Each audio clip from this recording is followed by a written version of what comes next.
Halo, Mandaka Traders. Kembali lagi bersama saya, Darmo Bowa, and welcome to Mandaka Academy.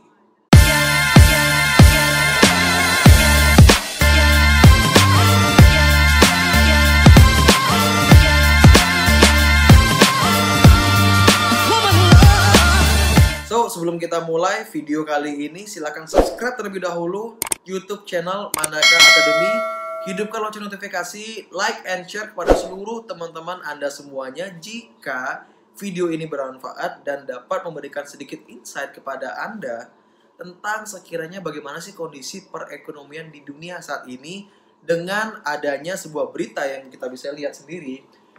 Harga minyak sedang krisis, bahkan harga minyak diperdagangkan minus $37 per barrel. Oke, Sobat Mandaka. Jadi kemarin saya sempat nge-share sedikit di Instagram, di Instastory, sedikit tentang kejadian live ya dari penurunannya harga minyak dunia.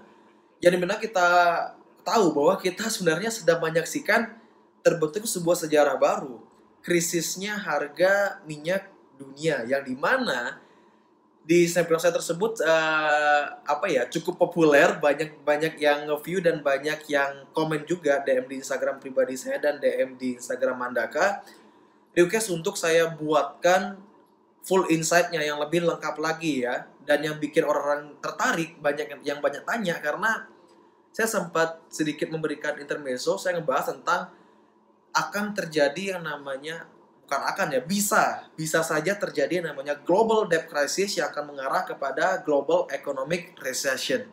Seperti itu. Nah, jadi sini saya sudah mempersiapkan beberapa bahan yang banyak sekali ditanyakan oleh teman-teman trader dan juga beberapa investor. Tetapi sebelum kita memulai video kali ini, pertama-tama saya perlu sampaikan bahwa hasil atau analisa saya tentang perekonomian saat ini, khusus juga tentang oil, ini merupakan opini saya pribadi, merupakan pandangan saya pribadi, hasil riset dari Mandaka Academy. Ini belum tentu benar, belum tentu juga salah. Ini yang saya sharingkan adalah hasil pemikiran saya. Menurut saya, apa sih hubungannya minyak dunia dengan potensi terjadinya namanya global debt crisis, seperti itu. Tanpa bicara panjang lebar lagi, langsung saja kita mulai. Jadi di sini ada beberapa pertanyaan. Yang pertama, Coach, apa penyebab turunnya harga oil? Nah, seperti itu. Oke, penyebab turunnya harga oil di sini menurut saya pribadi, menurut pandangan saya itu ada dua faktor. Ada dua penyebab. Yang pertama, simply kita semua sudah tahu. Yang terjadi di dunia saat ini bahwa kita tahu sedang ada kondisi namanya pandemik COVID-19 ya, merebaknya coronavirus, yang dimana coronavirus ini memutus rantai perekonomian dunia. Saya katakan tidak hanya per negara saja, tapi memutus rantai perekonomian dunia hingga hari ini, hingga saat ini masih ya. Walaupun saya nggak tahu kabar di beberapa negara, kayak di Wuhan itu sudah selesai lockdownnya, apakah udah kelar coronavirusnya atau belum, saya juga kurang tahu. Intinya di beberapa negara besar, bahkan di kita di Indonesia masih kondisi status di atasnya siaga gitu, panik ya mungkin, whatever lah bahasanya, itu seperti itu. Nah, kenapa kok bisa coronavirus ini memutus rantai perekonomian? Karena coronavirus banyak membuat perusahaan-perusahaan itu bangkrut, tidak memiliki sebuah cash flow atau bisnisnya tiba-tiba mati seketika. Lalu hubungannya apa dengan harga oil yang tiba-tiba turun, Coach? Sangat berhubungan. Kalau kita berpikir secara logika, ya, dengan adanya coronavirus, kita tahu bahwa tidak ada kegiatan penerbangan udara. Tiba-tiba mati, semuanya dead. Kemudian tidak ada aktivitas pengiriman, kayak pengiriman laut, kargo, kapal-kapal tanker, semuanya stop. Bahkan seperti kapal pesiar, stop, semuanya nggak ada yang berangkat. Nah, padahal kita sendiri tahu bahwa dari sektor penerbangan sendiri, sektor penerbangan transportasi udara, pesawat, itu saja mengkonsumsi miliaran barrel minyak. Gila banget, mengkonsumsi miliaran barrel minyak. Dan bayangkan, kalau misalkan dengan adanya coronavirus yang memutus rantai perekonomian, tidak ada orang yang melakukan kegiatannya keluar daerah, misalkan saya Indonesia meeting ke Amerika, meeting ke Singapura, nggak ada transportasi yang berjalan, maka otomatis pesawat suplai bahan bakarnya itu ya akan banyak sekali tidak ada yang terpakai. Yang dimana awalnya miliaran barrel itu merupakan demand dari sektor pesawat atau sektor penerbangan udara yang mereka berikan atau demand itu diberikan kepada siapapun itu, distributornya atau produksinya ya, negara yang produksi minyak seperti itu, tiba-tiba mati, tiba-tiba tidak ada demand.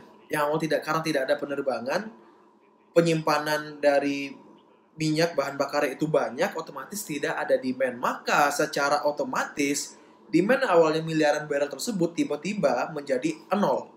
Bayangkan, miliaran demand tiba-tiba hilang, ya, tiba-tiba hilang. Supply tiba-tiba ada banyak seperti itu. Kenapa bisa banyak? Ya, pertama karena kalau di minyak ya, penggalian minyak itu, minyak kalau sekalinya sudah digali, minyak itu akan terus keluar, nggak bisa di stop. Dan kalau misalkan minyak yang keluar itu tidak diolah, maka ya akan mubazir, it's gonna be a waste, nggak akan guna. Sedangkan kalau tidak dikelola, ya mubazir juga, kasihan banget. Minyak mentah dunia itu nggak kelola, kasihan banget, bakal nggak jadi apa-apa. Jadi mau nggak mau, tentu faktor penyebab turunnya harga oil itu karena banyaknya beredar sebuah supply. Demand yang nggak ada, supply terlalu banyak karena produksi harus terus berlanjut seperti itu.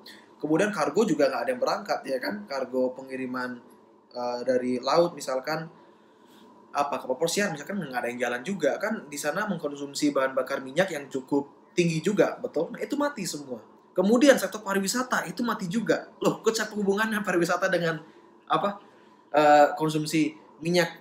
Berhubungan dong. Kenapa? Ya karena salah satu sektor pariwisata atau travel misalkan, travel lah yang memberikan sumbangan market kepada sektor penerbangan udara. Contoh pariwisata, orang-orang ya jualan paket tour ke luar negeri. Jadi travel itu mendatangkan market yang banyak ya, misalkan tur ke Amerika 100 orang misalkan, ya 100 orang harus terbang ke Amerika, berarti ya harus terbang pakai pesawatnya terbang, bahan bakar terpakai. Kalau bahan bakar supply sudah habis, maka pesawat ini harus beli minyak, berarti muncul demand lagi. Nah, ini sangat berhubungan.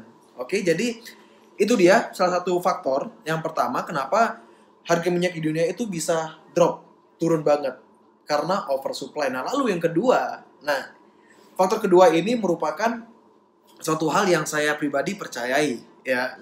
Saya nggak masukkan untuk orang-orang harus ikutin saya, tapi ini pendapat saya pribadi, sekali lagi ini opini saya. Saya percaya bahwa apa yang terjadi di dunia saat ini, kondisi ekonomi dunia saat ini, erat kaitannya atau ada hubungannya dengan mereka-mereka yang saya sebut the big players. Dan apa yang sedang terjadi di ekonomi di dunia saat ini merupakan bagian dari the big players game. Nah, seperti itu. At least itu dari saya percaya. Maksudnya apa? Jadi seperti yang saya sudah pernah bahas di seminar saya yang berjudul The Big Players Game ya, saya pernah membawakan sebuah materi bahasan tentang bagaimana sih sebuah kondisi ekonomi kalau sudah sampai di puncaknya, di peaknya, ekonomi tersebut harus diturunkan atau akan turun secara natural. Ya, yang dimana ini merupakan siklus ekonomi. Oke. Pada seminar tersebut saya sempat membahas bagaimana sih siklus ekonomi ini bisa bekerja. Ada juga yang bertanya kepada saya, atau mungkin teman-teman bertanya, kok bisa ekonomi sudah sampai di puncak, udah naik, kok bisa harus diturunkan? Oke, ibarat kita sedang menganalisa sebuah grafik ya. Bagi teman-teman, kalau misalkan kalian adalah trader yang menonton video ini atau investor, pasti paham apa yang saya bicarakan. Ibarat kita membaca sebuah grafik, sebuah chart yang kondisi sedang uptrend. Nah, kondisi uptrend kita tahu bahwa harga akan membentuk high, harga tertinggi, kemudian akan membentuk low, harga terendah, kemudian akan membentuk yang namanya higher high, puncak yang lebih tinggi, kemudian higher low, akan membentuk kemudian higher high-nya lagi. Jadi, in order harga atau siklus perekonomian untuk bisa naik lagi ya dari high ini, harga harus membentuk yang namanya low dulu, baru bisa membentuk namanya higher high. Oke. Kemudian ketika sudah terbentuk higher high, untuk bisa naik lagi harga harus didorong turun dulu. Baru kemudian bisa naik lagi. Itu adalah hukum dari sebuah tren. Kita semua tahu itu. Dan sekarang bayangkan, itulah penyebabnya mengapa perekonomian di dunia menurut saya pribadi ketika sudah sampai di peaknya harus diturunkan. Nah, atau tadi saya sempat mengatakan kenapa ekonomi kita sudah sampai di peaknya akan turun secara natural karena akan terbentuk yang namanya bubble, which is semua siklusnya ini merupakan satu kesatuan dari the big players game. Nah, saya tidak bisa memberikan informasi secara lengkap di sini tentang the big players game karena sebenarnya saya saja itu berdurasi 2 jam. Kalau saya sharing di video ini terlalu panjang banget dan saya takutnya nggak fokus nanti ya, kepanjangan bakal bosan. Jadi kurang lebih seperti itu. Intinya faktor kedua adalah saya percaya bahwa apa yang terjadi di dunia dengan adanya coronavirus ini dijadikan momentum oleh mereka-mereka yang kita sebut sebagai the big players untuk mengontrol perekonomian di dunia saat ini. Sehingga akan terjadi namanya restart, sebuah siklus atau terulangnya kembali siklus perekonomian ya. Jadi ekonomi itu ibarat di restart itu ada, at least itu yang saya percayai. Oke. So itu dia untuk pertanyaan teman-teman yang nanya kenapa harga oil itu bisa turun. Nah, lalu kemudian yang kedua, ada juga yang nanya, saya sempat bahas kan tentang intermezzo sedikit tentang global debt crisis. Nah, ada yang nanya, Coach, apa hubungannya harga minyak yang turun, apa hubungannya sama debt crisis, apa hubungannya sama resesi? Nggak ngerti, nggak nangkap saya. Oke, begini, tenang. Ya, mungkin masih pada bingung. Nah, at least ini adalah pemikiran saya secara logik ya. Jadi gini, apa hubungannya harga minyak dengan global debt crisis atau economic recession? Kalau kita berpikir secara logika, minyak menjadi salah satu sumber daya alam yang bernilai cukup tinggi ya, memiliki value yang tinggi sekali, dan kita tahu bahwa minyak itu sendiri diberi julukan sebagai emas hitam ya. Artinya ya julukannya menurut saya sih keren, artinya ya ada something, berarti itu merupakan salah satu sumber daya alam yang mampu menggerakkan perekonomian dunia juga. Nah, sekarang hubungannya apa dengan global debt crisis? Oke, teman-teman bayangkan sebuah negara yang GDP-nya mayoritas disumbangkan dari penjualan minyak. Misalkan, ya, salah satu negara atau simpelnya negara yang perekonomiannya bergantung kepada minyak. Dan negara tersebut merupakan salah satu dari beberapa negara yang diakui oleh dunia sebagai atau memegang peranan penting dari perputaran perekonomian di dunia. Nah, sebagai salah satu contoh, ya ini contoh aja, Arab Saudi. Kita tahu bahwa Arab Saudi, kalau saya sih tidak bisa provide hari ini data di Arab Saudi, saya nggak tahu searchingnya kemana ya intinya. Misalkan saja, Arab Saudi, GDP-nya itu 90% disumbangkan dari penjualan minyaknya, ya kan? Ibarat dari 1 juta, ibarat contoh, penghasilan di Arab Saudi itu 1 juta, yang dimana GDP-nya berarti 1 juta. Berarti dengan adanya mayoritas GDP 90% disumbangkan oleh penjualan minyak, berarti dari 1 juta 900.000 kekayaan atau perekonomian yang dimiliki oleh si Arab Saudi itu disumbangkan dari minyak. Nah, sekarang bayangkan kalau misalkan harga minyak sekarang turun, sedangkan negara yang bergantung dari penjualan minyak, ya mereka kan pasti otomatis rugi dong. Dari awalnya mereka ibaratnya negara eksportir lah jadinya, ya mengekspor minyak. Mereka awalnya jualan minyak di harga misalkan $20 per barrel. Hari ini atau kemarin ya, harga minyak itu drop, bahkan minus $37 per barrelnya. Gila banget. Itu untuk harga minyak untuk di kontrak April. Hari ini sudah berganti ke kontrak Mei ya, ini di kontrak Mei. Bahkan kontrak Mei pun sekarang sedang minus 36%. Oh, udah hilang. 36%. Ya. Nah, ibarat seperti itu. Bayangkan Arab Saudi ya. GDP-nya disumbangkan terbesar dari penjualan minyak, dan sekarang seketika minyak itu drop. maka Arab Saudi pun akan mengalami yang namanya krisis. Ini contoh, saya tidak mengatakan Arab Saudi krisis. Ini contoh misalkan secara logika. Ini ketika Arab Saudi misalkan krisis. Nah, krisis ekonomi ini memiliki efek berantai. Ya, untuk teman-teman sekedar ketahui, yang saya percayai bahwa ekonomi kalau sudah krisis itu memiliki efek berantai. Kenapa? Contoh misalkan si Arab Saudi krisis karena GDP-nya menurun, penjual minyak nggak ada, ya penghasilannya dari minyak semua. Negara tetangganya yang memiliki hubungan kerjasama tentunya khususnya di bidang perekonomian akan terkena imbasnya juga. Loh. Misalkan Arab Saudi memiliki hubungan kerjasama ekonomi dengan Indonesia. Tentu kalau Arab Saudinya krisis, Indonesia juga akan berdampak. Tergantung ya, besar atau kecilnya tergantung kerjasama ekonominya di sektor apa. Nah, tetapi hal ini berdampak. Contoh, negara A kerjasama dengan negara B. Negara A kalau sudah krisis, maka negara B akan memiliki dampaknya perekonomian. Kalau korelasi sangat besar, berarti kan ikut krisis juga. Kalau nggak korelasi terlalu besar, maka ya mungkin menurun perekonomiannya. Negara B kerjasama dengan negara C. Karena ini menurun perekonomiannya, berarti kerjasama dengan negara ini juga akan menurun perekonomian negara C-nya. Negara C ke negara D akan berdampak lagi. Itulah yang saya sebut sebagai reaksi berantai. Itu muncul ketika yang saya percaya dari yang namanya krisis ekonomi. Sehingga dengan adanya kondisi seperti itu, maka dari seluruh dunia itu akan siap-siap menghadapi yang namanya tingkat jobless yang akan meningkat. Pengangguran yang akan semakin banyak.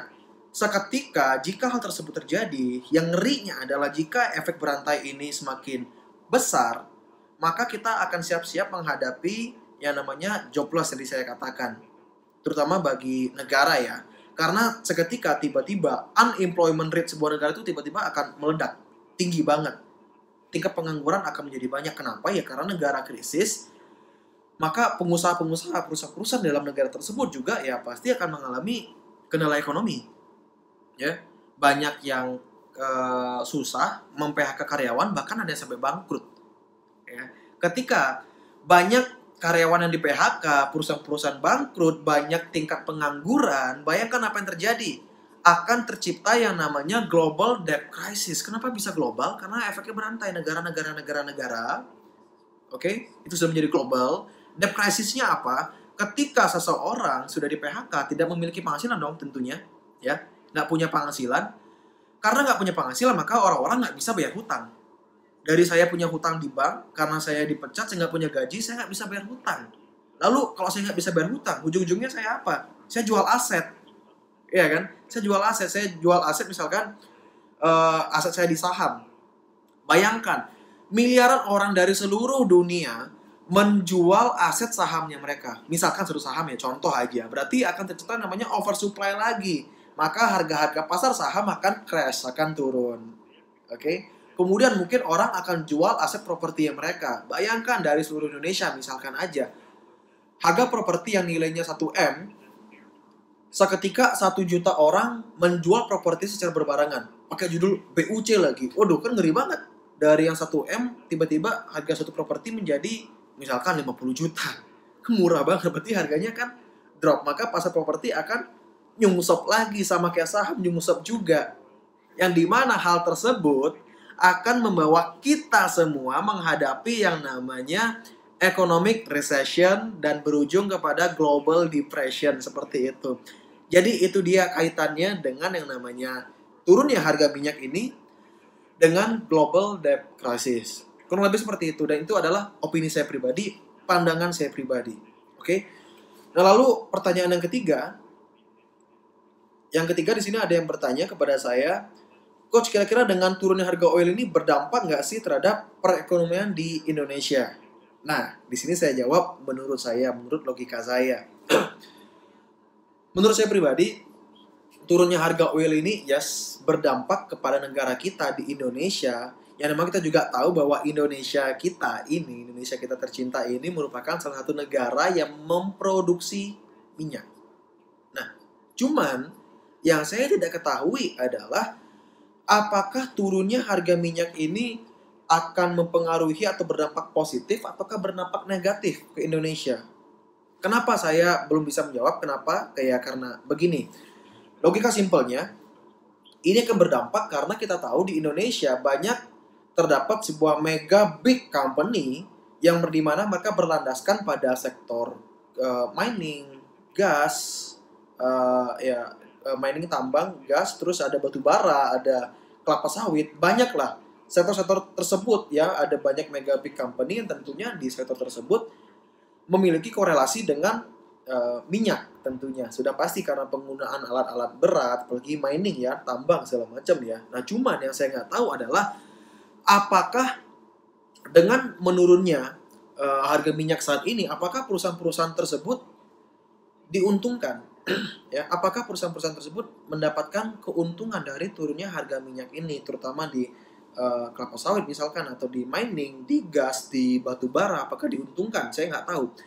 Mungkin nanti jawabannya kita bisa dapatkan ketika sudah keluar laporan keuangan dari perusahaan-perusahaan TBK ya. Untuk laporan Q1-nya April ini harusnya sudah keluar. Udah keluar.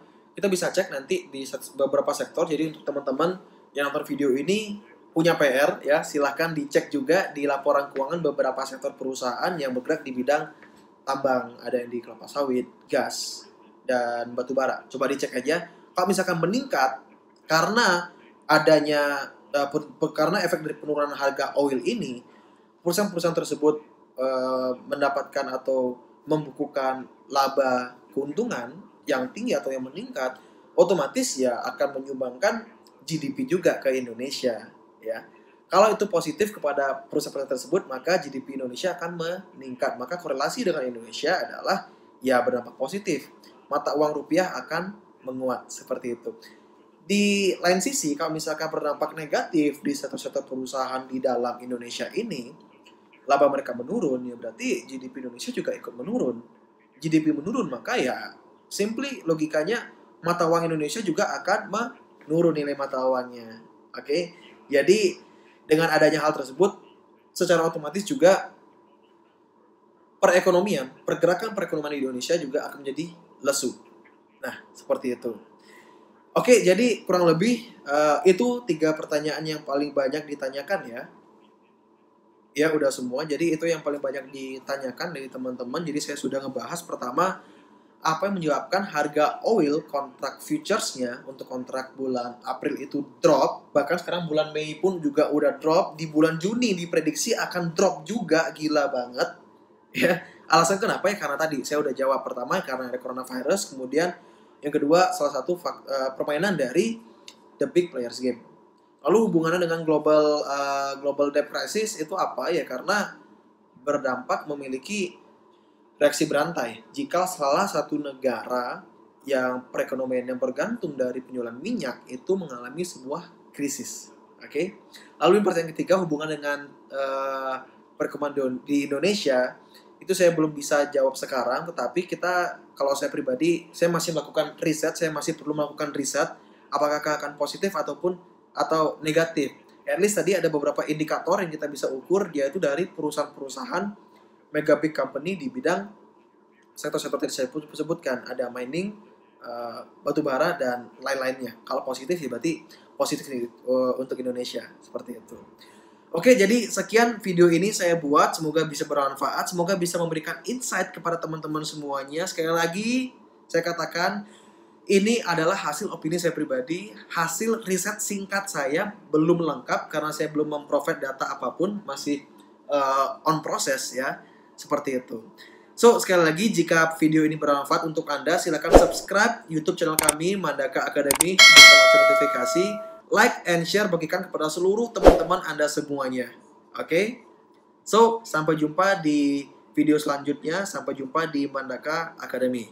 Dengan saya Dharma Subawa. Bye.